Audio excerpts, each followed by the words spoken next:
ప్రకాశం జిల్లా గిద్దలూరులో BJP, Janasena, TDP ఉమ్మడి అభ్యర్థిగా మాజీ ఎమ్మెల్యే ముత్తుముల్ల అశోక్ రెడ్డి నామినేషన్ దాఖలు చేశారు. ముందుగా అయ్యప్ప స్వామి ఆలయానికి వెళ్లిన అశోక్ రెడ్డి అక్కడ ప్రత్యేక పూజలు నిర్వహించారు. అనంతరం ఆర్టీసీ డిపో వద్ద నుండి భారీ ర్యాలీగా స్థానిక తహసీల్దార్ కార్యాలయానికి వెళ్లి అక్కడ ఆర్ఓకు నామినేషన్ సమర్పించారు. వాళ్ళని గెలిపించుకోవాలని ఇది ఈ రోజు జరుగుతున్నటువంటి ఎన్నికలలో పోటీ అనేటువంటిది లోకల్ కి నాన్ లోకల్ మధ్య పోటీ జరుగుతూ ఉంది. ఈ రోజు జరుగుతున్న ఎన్నికలలో పోటీ తెలుగుదేశం పార్టీ మధ్య, వైఎస్ఆర్ కాంగ్రెస్ పార్టీ మధ్య కాదు, మా గిద్దలూరు నియోజకవర్గంలో.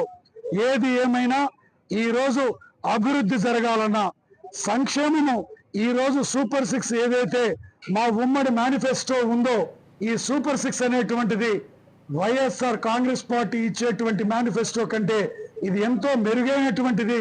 అన్ని వర్గాల ప్రజలకి మేలు చేసేటువంటి మేనిఫెస్టోని ఈరోజు ప్రజలు స్పష్టంగా తెలుగుదేశం ఉమ్మడి ప్రభుత్వం అధికారంలోకి వస్తే